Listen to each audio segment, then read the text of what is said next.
Meus amados irmãos, a paz do Senhor Jesus Cristo, sejam todos muito bem-vindos a uma nova matéria. Estamos iniciando nesse momento a disciplina homilética do nosso programa de formação em teologia. Para bem iniciarmos estes estudos, vamos juntos fazer uma oração ao nosso Deus? Senhor querido, nesse momento damos início ao estudo de mais uma aula. E eu te peço, ó Pai, bênção nesse momento necessária e indispensável. Ao meu irmão que está estudando a Tua palavra, do outro lado na internet, a Tua serva que agora também, diante do computador, do celular, do tablet, onde estiver, se encontra atenta, ó Senhor, àquilo que vamos falar nessas 10 lições. Também a todos nós presentes nesse estúdio, dá-nos condições técnicas para essa aula e abençoa a mim, ó Senhor, que farei exposição dessa matéria, que eu possa ser instrumento Teu para os meus irmãos que têm estudado essa disciplina. Fica conosco em nome de Jesus. Amém. Meus irmãos, a matéria que agora vamos começar a estudar, homilética, é uma das disciplinas mais aguardadas, mais esperadas por todos aqueles que estudam teologia. Por quê? Porque existe uma vontade, uma predisposição no estudante de teologia para expor no púlpito aquilo que ele tem aprendido. Essa matéria é uma daquelas que nós classificamos como disciplina instrumental. Isto é, ela tem a serventia de apoiar o estudo teológico, permitindo que o estudante possa transmitir à igreja, à sala da escola dominical, num estudo bíblico, numa pregação, num culto ao ar livre, aquilo que ele por tanto tempo se tem dedicado a aprender. Então, uma disciplina instrumental. E é uma disciplina, como eu disse, das mais esperadas. E por quê? Boa parte das pessoas que vêm estudar a palavra de Deus, às vezes tem a impressão de que se não for pregando, não tem condições de fazer a obra do Senhor. Só serve fazer teologia se puder pregar ou se puder ministrar numa sala de escola dominical. Eu digo, porém, que além de pregar, além de ministrar estudos bíblicos, há muitas outras formas pelas quais nós podemos utilizar o estudo teológico para servir o reino. Uma delas, por exemplo, é escrever, produzir materiais, livros, apostilas.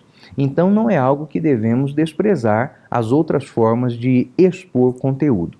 Porém, eu concordo que, especialmente dentro do contexto das nossas igrejas pentecostais, as Assembleias de Deus ou mesmo outra igreja pentecostal, a pregação é, sem dúvida alguma, a principal forma de se expor conteúdo bíblico a outra pessoa. Pregação, sem dúvida alguma. Por isso é uma matéria que de fato requer da nossa parte muita atenção, tanto ao ministrar quanto ao estudar, tanto na absorção do conteúdo, no relacionamento com esse conteúdo e muito especialmente na aplicação desse conteúdo quando chegar o momento que todo estudante de teologia aguarda, se não todo, quase todos, a hora de subir ao púlpito e poder pregar.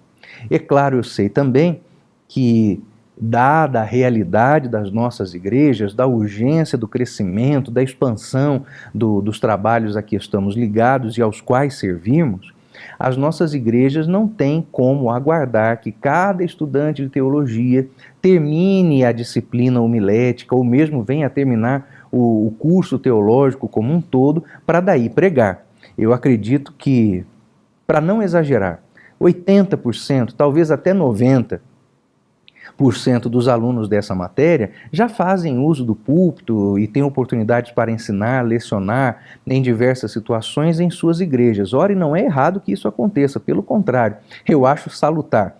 Mas é preciso que a partir de agora, desde já, na primeira lição, no primeiro contato com esse material, você que já vinha fazendo uso do púlpito, já vinha tendo as oportunidades para pregar, comece a aplicar imediatamente aquilo que for estudado nessa matéria. Eu estou tendo a felicidade de ministrar esse conteúdo aos meus amados irmãos na gravação dessas aulas, simultaneamente à tarefa de ministrar no mestrado que a ETAD tem, o mestrado em ministério, a disciplina pregação expositiva. Então, ao mesmo tempo que eu estou aqui com os irmãos lecionando homilética, no nosso mestrado estou lecionando pregação expositiva. Então, são assuntos bem irmanados, concomitantes, e por isso será bem interessante essa experiência para mim, pessoalmente, e acredito que para os irmãos também, porque tendo ambos os assuntos diante de mim simultaneamente, eu sempre poderei daqui para lá e de lá para cá trazer algum conteúdo extra não previsto para isso que vamos fazer. Mas vamos estudar nesse livro, que é sobre homilética, material desenvolvido pelo pastor Elienay Cabral, um expositor da Palavra de Deus conhecido no Brasil inteiro. Ele é autor da nossa ETAD, não apenas dessa matéria, mas também da disciplina Liderança Cristã, bem como é um autor bastante recorrente nas lições de Escola Bíblica Dominical, publicadas pela CPAD, e também de livros da nossa CPAD. O pastor Elienay Cabral tem uma história muito próxima à da ETAD, porque o papai dele, o pastor Osmar Cabral, foi um dos pioneiros fundadores da ETAD. Lá nos idos anos de 1979, e por quase 2 décadas inteiras a partir dali, o pastor Osmar Cabral foi responsável por viajar o Brasil, ficar muitas semanas longe de casa, visitando as igrejas, porta a porta, pastor a pastor, para expor o projeto educacional da ETAD e oferecer a abertura de núcleos naquelas igrejas, o que foi responsável pela grande expansão que a ETAD teve nos anos 80 e 90. Então nós temos uma gratidão ao nosso Deus impagável pela vida do pastor Osmar Cabral e mais recentemente do seu filho, o pastor Elienay Cabral, pelo quanto ele se tem dedicado a essa obra. Vamos então à nossa lição de número 1, livro de homilética, e esta lição, como é de caráter introdutório, vai nos apresentar, aliás, não, eu detesto isso, gente. Fulano vai dizer, fulano disse, né? Vai nos apresentar.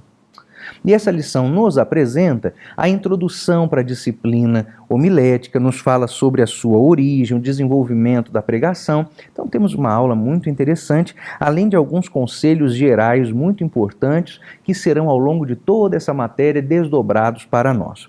Mas começando então pela definição, o que é homilética? Meus irmãos, estamos diante daquilo que se convencionou chamar, não por acaso, de a arte de preparar e entregar pregações, sermões, mensagens.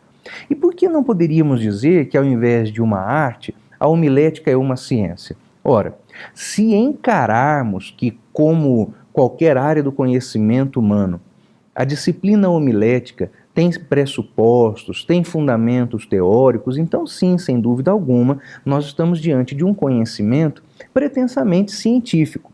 Ele é sistematicamente organizado e, sendo de ordem espiritual, bíblica, devemos acrescentar que há nele conteúdo doutrinário e dogmático.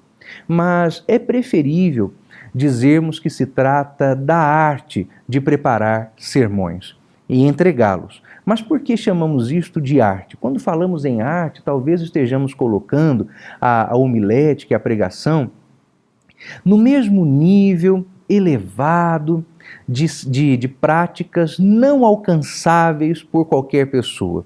Por exemplo, pintar um quadro é uma arte. Eu jamais serei um artista, porque eu sou muito ruim de desenho. Esculpir é uma arte.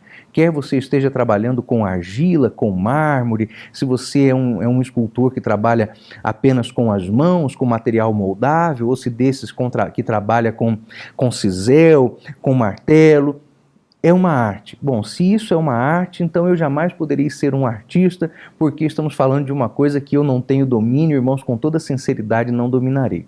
Então, quando chamamos de arte a homilética, alguém poderia pensar, será que se está colocando o exercício da pregação no mesmo nível dessas outras manifestações artísticas, como a sugerir que ela estaria passível de ser praticada apenas por aqueles virtuosos que dispõem desses dons inexplicáveis para o desenho, para a escultura? Não é isso que queremos dizer. Não estamos falando que a pregação, que a disciplina homilética e a sua prática, especialmente, sejam confiadas apenas a algumas poucas pessoas extremamente talentosas. O que queremos dizer, no entanto, é que pregar é algo que requer tanto cuidado e requinte como esculpir uma escultura, como compor um quadro, como desenhar uma Mona Lisa, como rabiscar o teto da Capela Sistina. Isso é que se quer dizer quando se diz que a disciplina homilética é uma arte. É algo que requer muito cuidado. A partir de agora, então, prepare-se, porque os irmãos irão ouvir-me dizer muitas e muitas vezes ao longo dessas 10 lições que pregar dá trabalho. É possível, mas dá trabalho. É alcançável, mas requer esforço. É coisa que se pode fazer, mas não relaxadamente.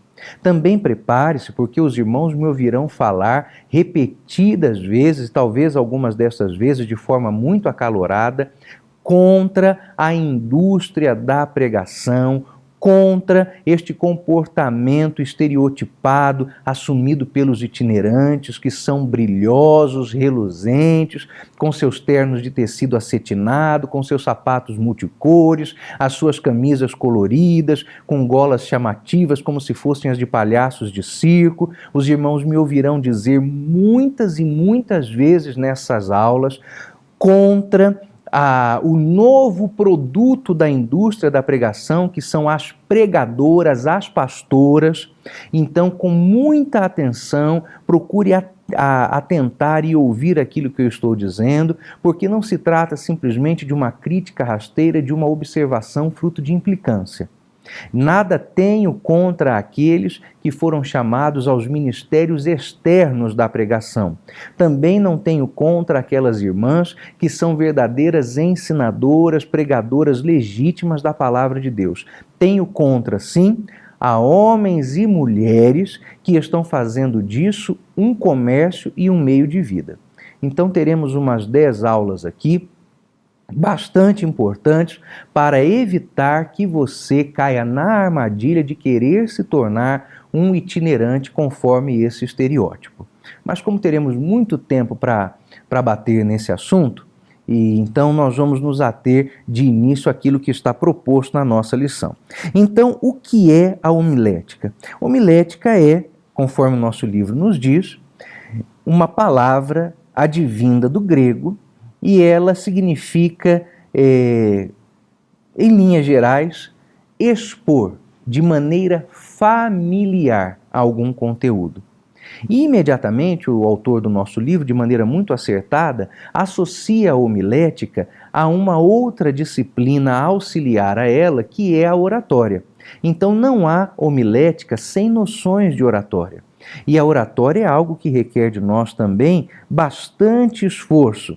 Outra questão muito associada à homilética, além da oratória, é a eloquência e a retórica. Todas estas coisas têm a ver com a prática da fala propriamente dita.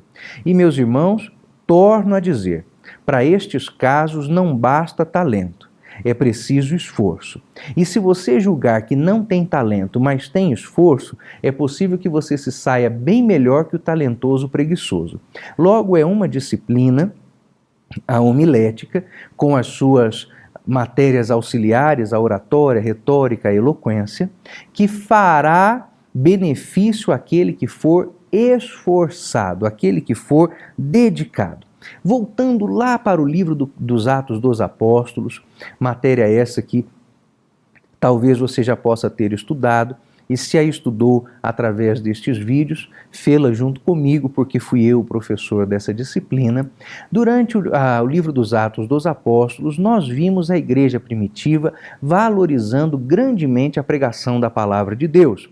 Basta observarmos que logo no 2º capítulo do livro dos Atos, assim que o Espírito Santo de Deus desce sobre os crentes primitivos, o que acontece é uma pregação da palavra de Deus, uma, aliás, que não estava prevista.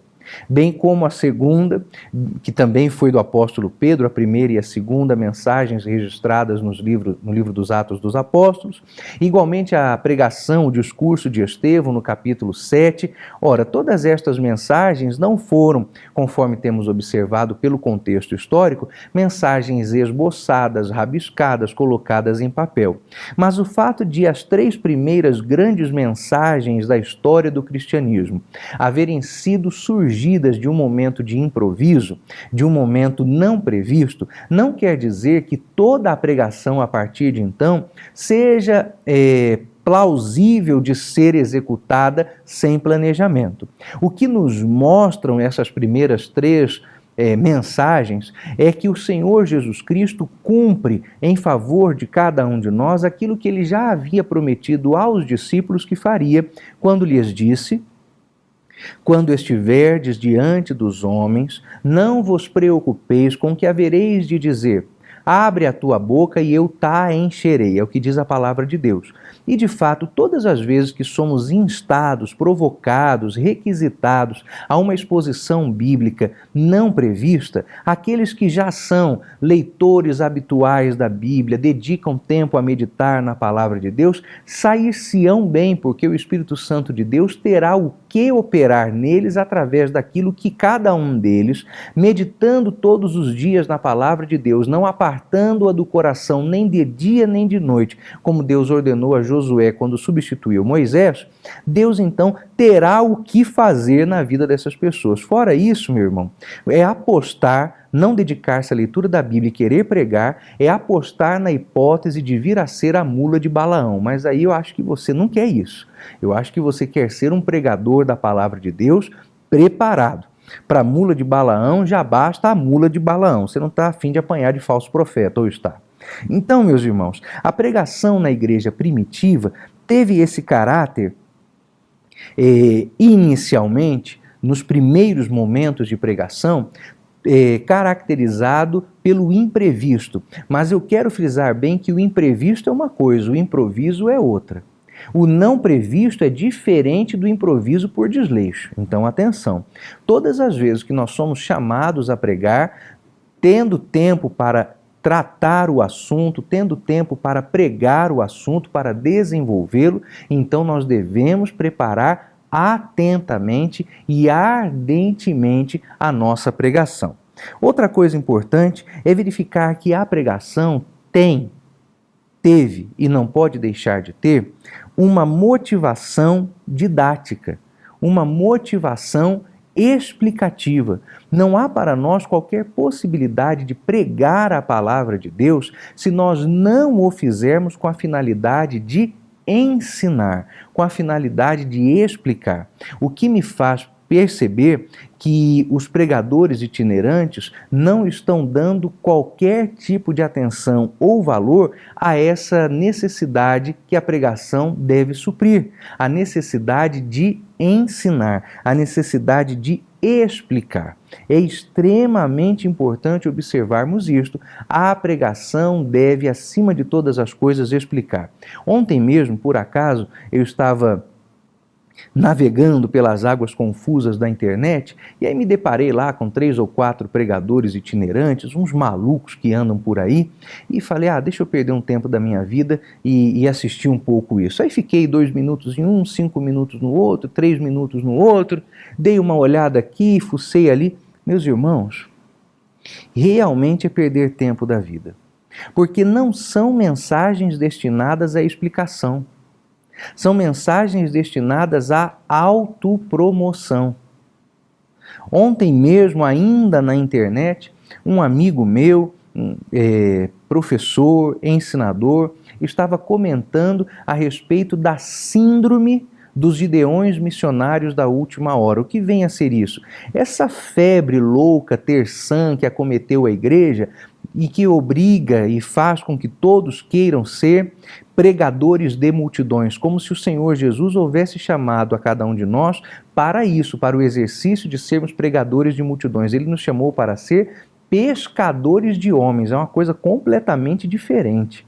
Acho que os irmãos podem compreender as diferenças sem muito esforço. E aí, esse meu irmão colocou numa postagem, num texto que ele escreveu, a observação de que quando olha para esse tipo de prática de púlpito, ele fica a se perguntar se há veneno na panela ou se isso é uma panela de veneno. Eu concordo com ele, é uma panela de veneno. Foi-se o caso em que poderia se dizer que há problemas no púlpito. Hoje, irmãos, infelizmente o púlpito é o problema. É uma lástima. É uma dor no nosso coração dizer estas coisas, mas é o que é. Então, nós precisamos entender que a mensagem é para a explicação, ela cumpre finalidade didática, não é de autopromoção, não é de exibição, é de promoção do Cristo, é de explicação da Bíblia. É isso aquilo que cada pregador foi chamado a fazer. Por outro lado, os irmãos já observaram que, embora haja entre nós esses tais loucos pregadores e os seus aduladores, porque não haveria quem pregasse dessa forma louca se não houvesse quem escutasse essa forma louca de pregar. E mais até, não haveria quem arrancasse dinheiro do povo com essas falsas mensagens se não houvesse povo disposto a pagar por essas falsas mensagens. Então, de um modo geral, estamos reclamando de uma coisa que as nossas próprias igrejas estão promovendo. Mas assim como a isso, por outro lado, nós temos grandes expositores da palavra de Deus em nosso meio. Se você parar para ouvir qualquer trecho de mensagem do pastor Cláudio Honor de Andrade, do pastor Elianar Cabral, mensagens mais antigas do pastor Bernard Johnson, missionário fundador da ETAD, mensagens que foram pregadas e estão registradas na internet, não são difíceis de descobrir, de Estevão Ângelo de Souza, mensagens que foram pregadas por grandes homens de Deus como Billy Graham, que são mensagens também pregadas atualmente por pastores como o pastor Hernandes Dias Lopes. Se você separar 3 minutos, 4 para ouvir qualquer trecho de pregação desses homens, assim, irmão, a esmo, vai lá e selecione na linha da reprodução do YouTube. Eu vou parar a mensagem aqui e vou ouvir. Onde você parar, você vai aprender alguma coisa.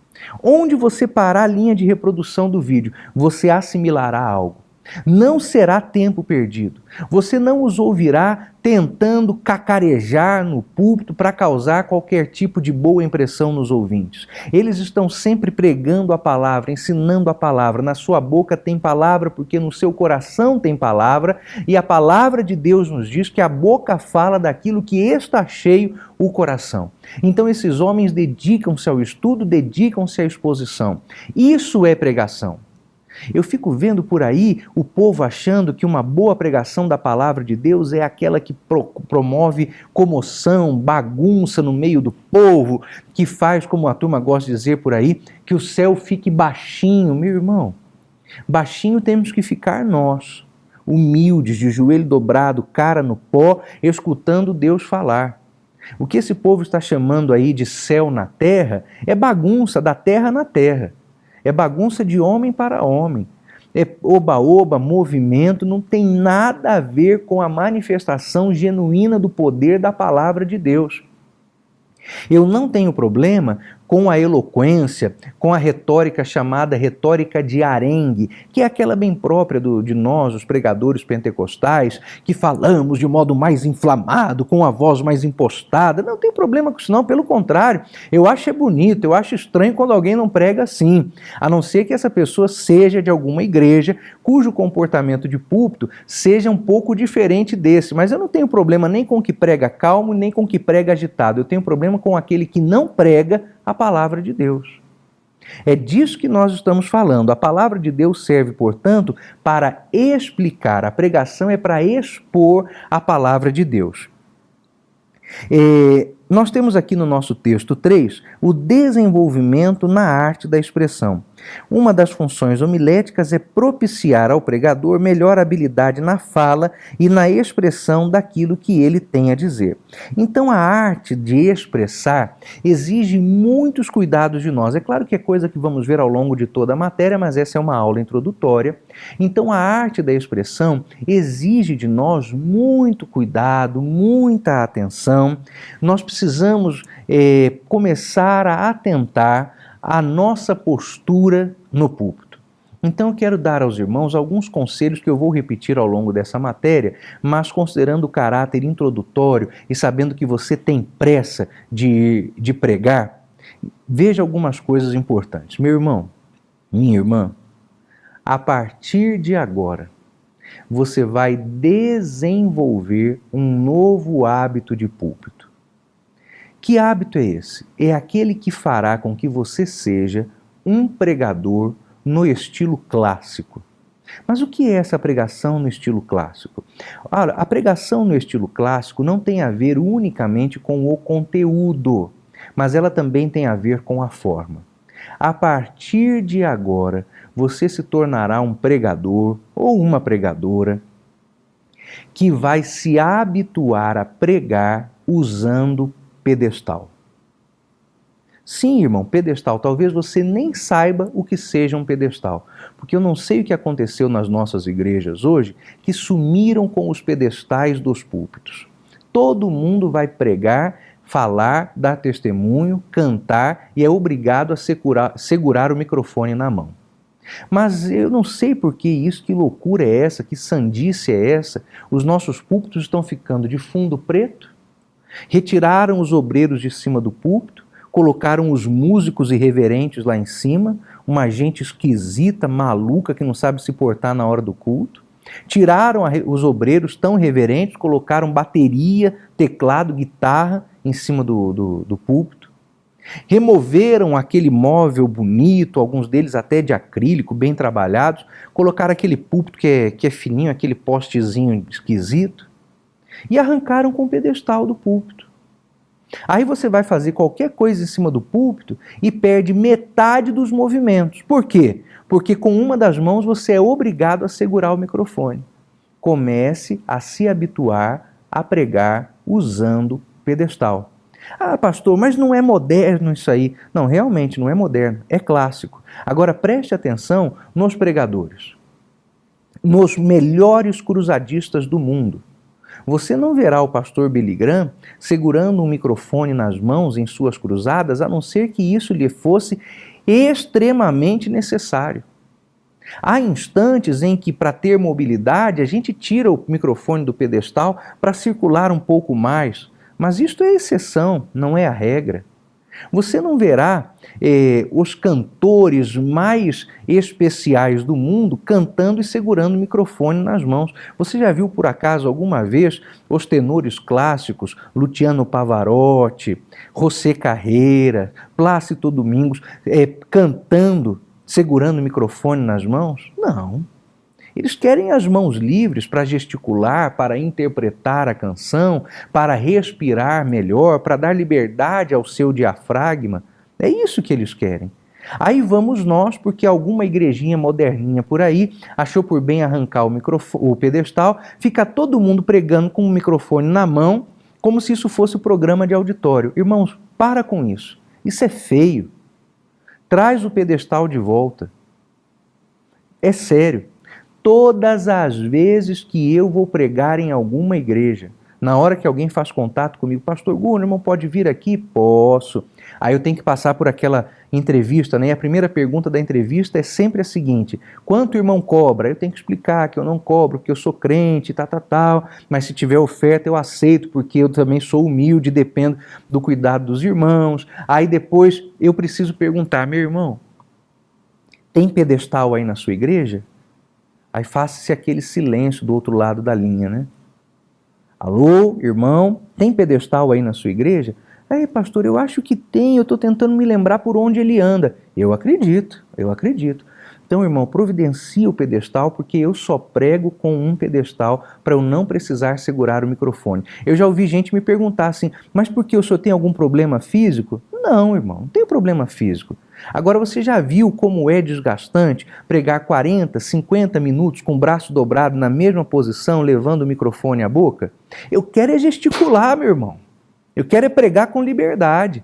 Se precisar, eu cato o microfone e desço do púlpito com ele. Mas se precisar, eu não quero ficar segurando nada nas minhas mãos. Então vamos usar essa matéria para você se tornar um pregador clássico. E a pregação clássica, como eu disse, não tem a ver apenas com o conteúdo, ela tem a ver também com a forma. Logo, você irá, a partir de então, preparar a forma de expor.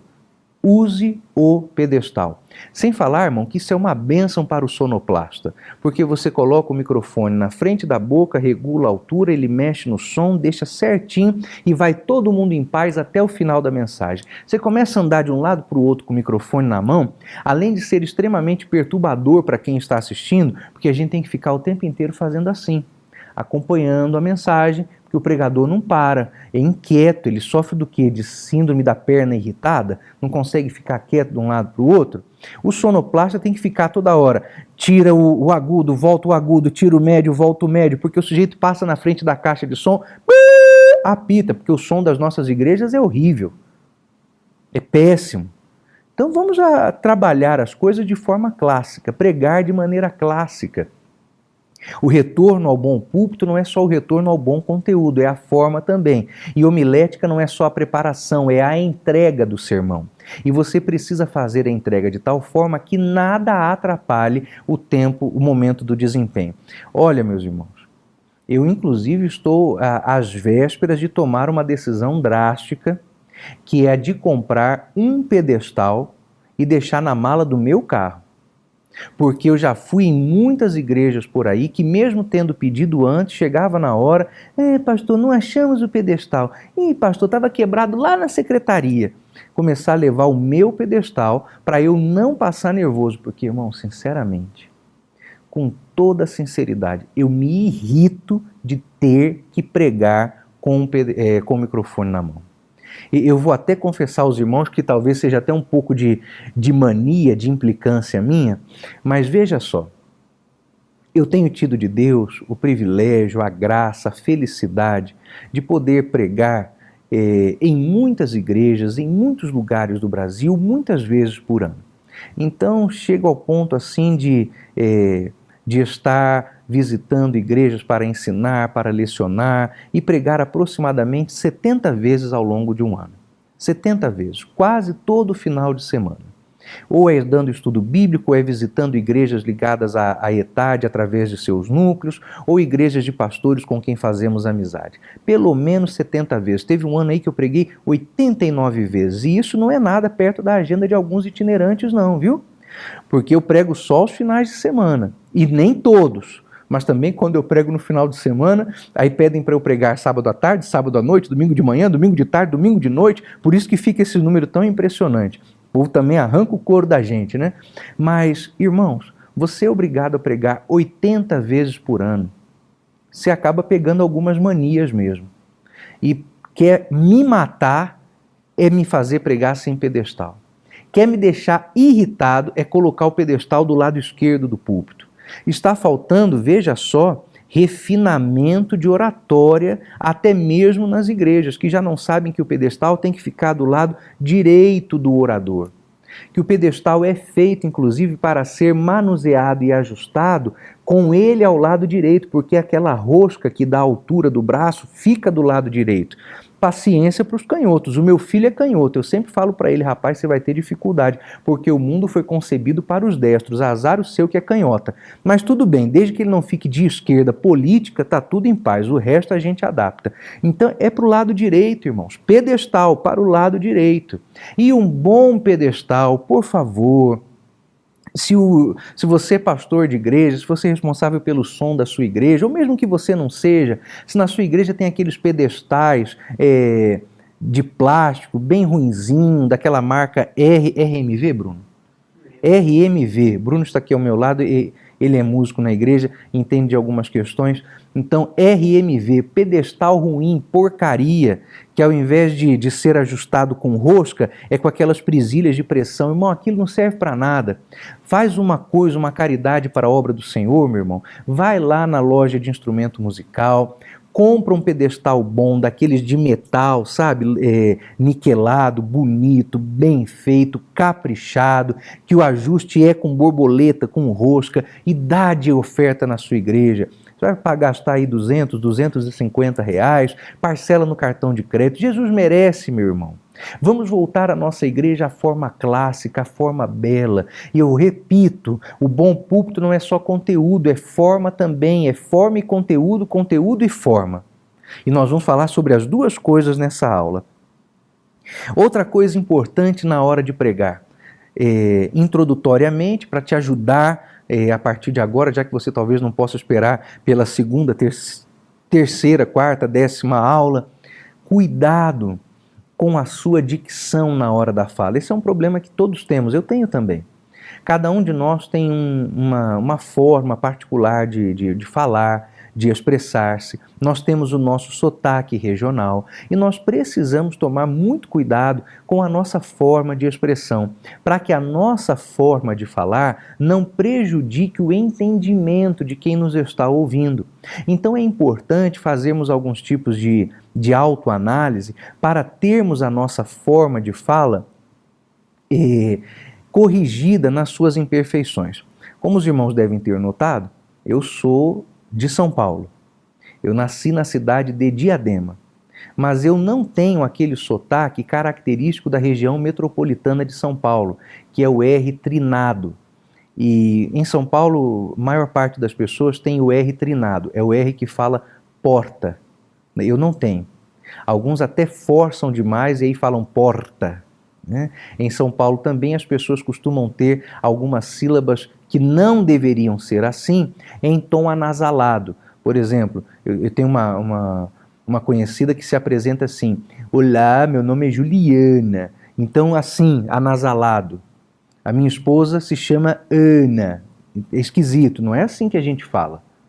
Então temos que aliviar o sotaque. Isso é maneirismo regional, tem que aliviar o maneirismo regional. O meu sotaque é mais para o lado do interior de São Paulo, então o meu R não é trinado, o meu R é retroflexo. Eu não falo porta, normalmente eu falo porta. E quando eu estou muito empolgado eu falo porta. É ruim, porque se eu não estiver conversando com um bando de caipira, quem estiver conversando comigo vai ter dificuldade de entender. Se quem estiver falando comigo não for caipira que nem eu, vai ter dificuldade para entender. Se o seu sotaque é do norte, do nordeste, se o seu sotaque é do Rio de Janeiro, cuidado, meu irmão, com aquele S de chaleira, parece uma panela de pressão. Esqueci o skate na esquina da escola. Irmão, cuidado, precisa aliviar o sotaque para que você possa ser entendido pelas pessoas que não têm a mesma prática de fala de você, certo? Mas também não vai violentar a sua fala, porque eu morei no Rio de Janeiro bastante tempo, sei do que eu estou dizendo. O carioca, quando está conversando, o carioca de modo geral, o fluminense, né? Quando está conversando assim, então ele chia que nem panela de pressão. Esqueci o skate na esquina da escola. Agora, quando ele acha que está falando sério, aí ele já muda. E aí ele faz um S liso que parece um quiabo, aí coloca um I antes do S. E esqueci o skate na esquina da escola. Irmão, não é isso. É para aliviar, meu irmão. Para maneirar com o regionalismo. Ah, pastor, mas é complicado. Eu não falei que é fácil. Pelo contrário, logo no começo da aula eu disse o quê? Que esta é uma matéria que nos leva a um estado da arte. É dedicação. Quer um conselho? Você vai fazer o seguinte. Vai pegar o seu celular, da próxima vez que você for lecionar uma aula, fazer uma mensagem, vai abrir o seu telefone no aplicativo de gravador e vai colocar para gravar a sua pregação, a sua aula. Quando você chegar em casa, aí você vai ouvir aquela pregação. Para prestar atenção, se você quando fala, usa gírias, se quando fala você se entrega demais aos maneirismos regionais, se quando fala você joga palavras fora, você é muito repetitivo. Então, se você tem cacoetes na hora de falar, quer ver que crente gosta muito de usar algumas palavras que não precisam, algumas composições, proposições, preposições que não tem a ver. Por exemplo, esta aula cujo qual eu vou ministrar. Irmão, esta aula que ministrarei. Esta aula que vou ministrar. Por que cujo qual? De onde saiu esse negócio? O que significa isso? Quem que escrevia assim? Machado de Assis? José de Alencar? Rui Barbosa? Camões? Então, atenção, né? Irmãos, aqui está um pastor a qual eu gosto muito. Pastor a qual? Então, que pelo menos você dissesse do qual, né? Um pastor do qual gosto muito. Então a gente fica inventando essas preposições doidas, não tem isso na forma culta da língua portuguesa. O que é melhor? O melhor é que você, na hora de falar, seja natural. É uma coisa interessante na hora da fala, que aquilo que não é natural no nosso hábito de conversação, soa antinatural para os ouvintes. Todas as vezes que eu me disponho a utilizar palavras que não fazem parte do meu cotidiano, construções frasais que não fazem parte do meu dia a dia, eu vou me atrapalhar e aquilo vai soar antinatural. E as pessoas saberão que estão lidando com um pregador que está falseando a sua fala. É melhor ser simples e natural do que rebuscado e falso. Então é melhor que haja naturalidade. Mas nós vamos ter muito tempo no nosso curso para trabalhar as questões de oratória, não apenas de retórica e preparo da palavra, mas também de oratória. Até lá, cuidado com a sua postura também quando você for pregar. Irmão, deixa eu lhe dar um conselho de etiqueta, tá bom?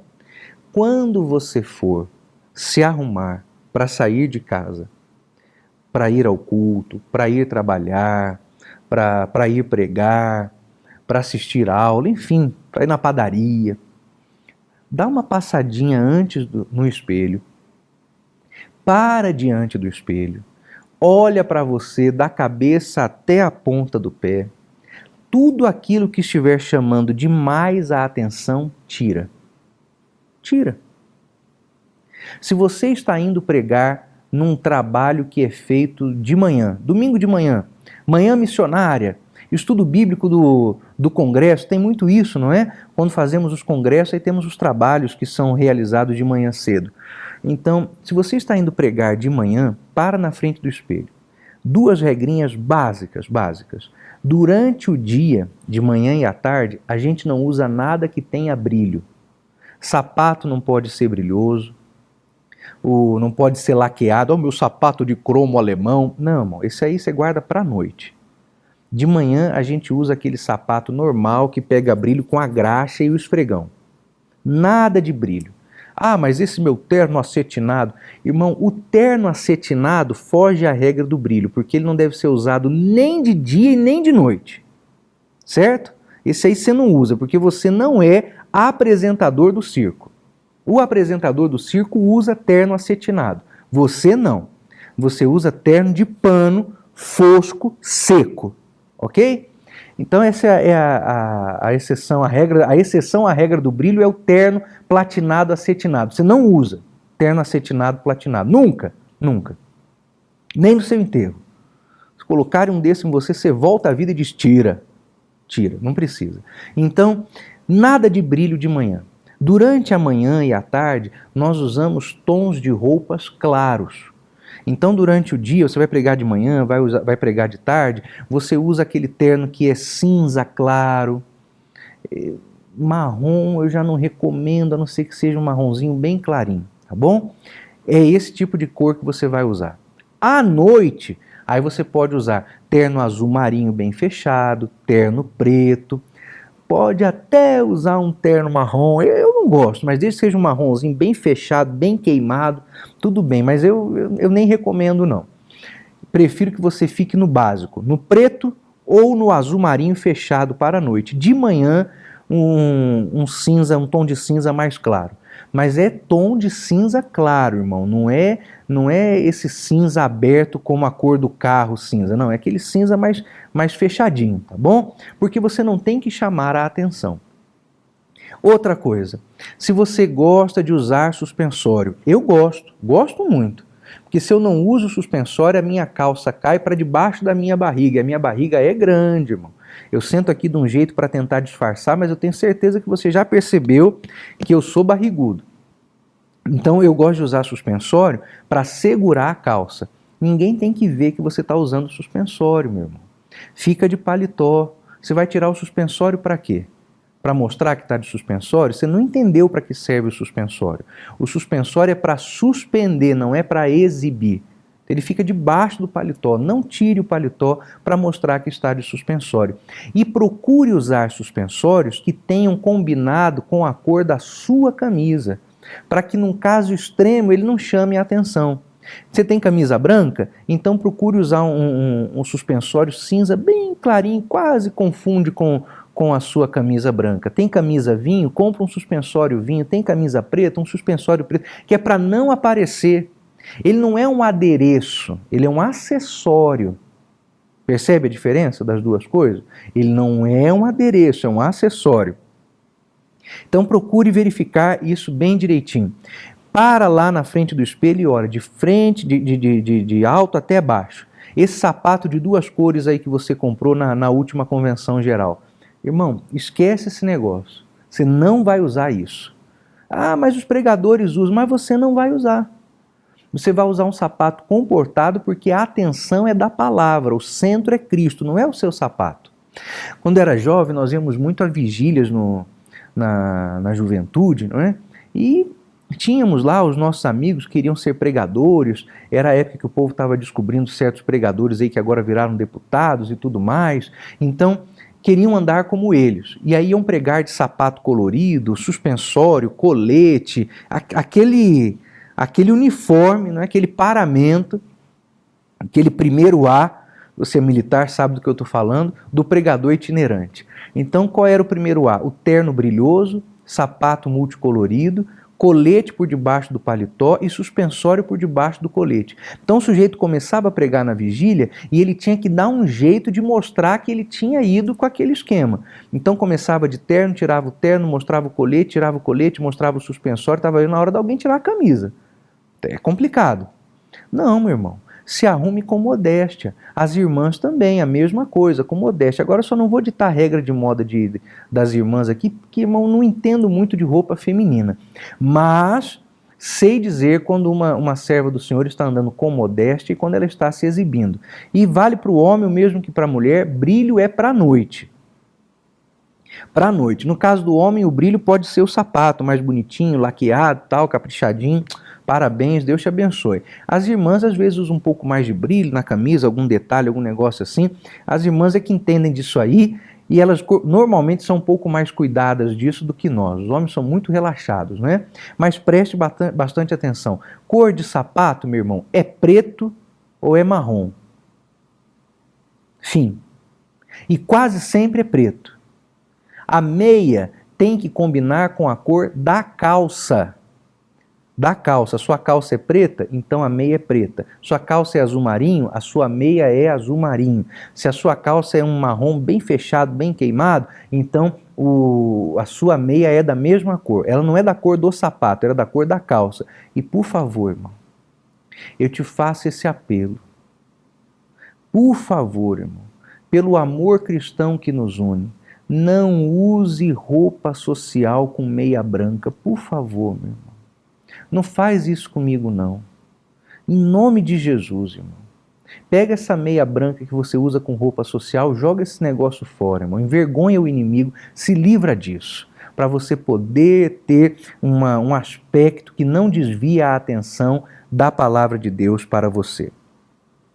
Outra coisa importante, desenvolvimento do raciocínio.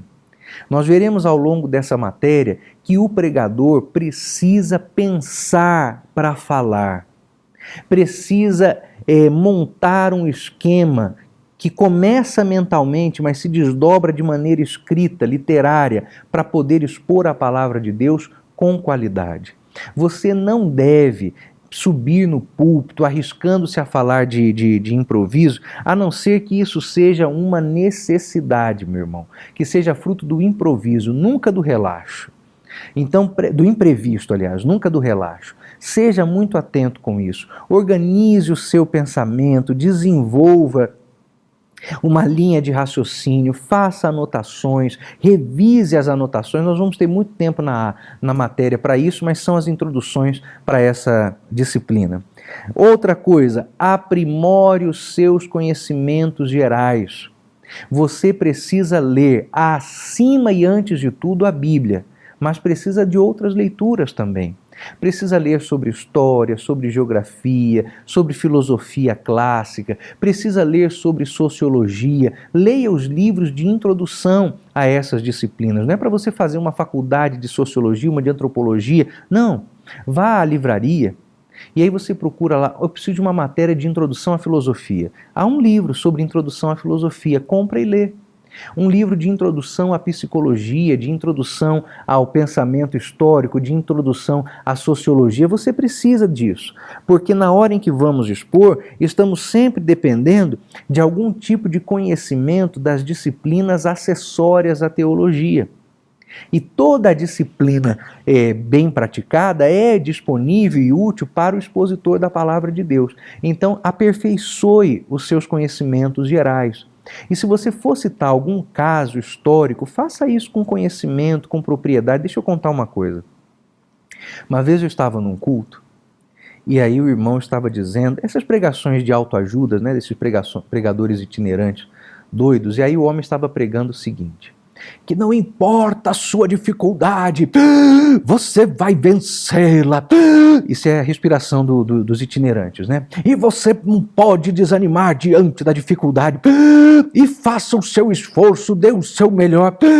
E aí ele começou a contar a história do dia que Albert Einstein pôs no coração dele o desejo de fazer a obra-prima da sua vida. Aí o homem contando, e Albert Einstein chegou em sua casa e ele disse à sua esposa, esposa, eu vou me trancar no meu quarto durante 15 dias e eu só vou sair de lá na hora que eu tiver a obra-prima da minha vida. E a sua esposa disse, amém, meu querido, eu vou trancar a porta do lado de fora e você não vai sair.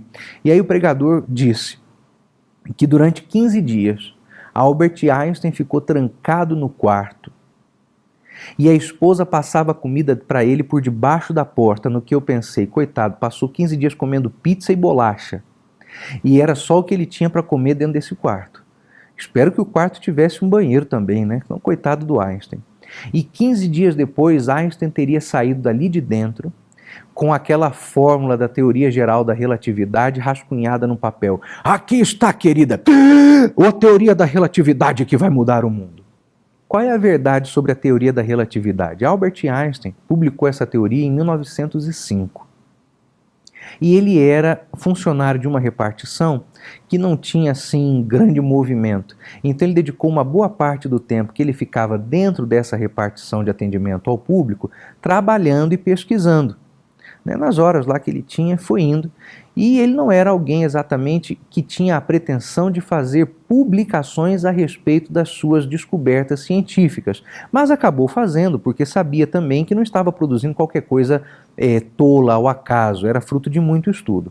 Então essa é a teoria, e você vê que não tem esse brilho todo que esse homem mentiu ter, do nascimento da teoria geral da relatividade. O mérito todo está na própria teoria, não na forma como ela foi concebida. Irmãos, ter conhecimentos gerais é muito importante para a gente não ficar sujeito a esse tipo de historinha falsa, fictícia, mentirosa contada nos nossos púlpitos. Não faça isso você, por favor.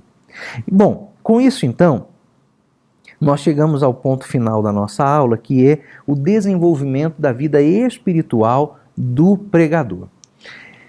Eu encerro dizendo a você, tome cuidado com a sua roupa, tome cuidado com a sua postura, tome cuidado com o uso do pedestal, por favor, faça isso, tome cuidado com conhecimentos gerais, mas não descuide, acima de tudo, da sua vida espiritual.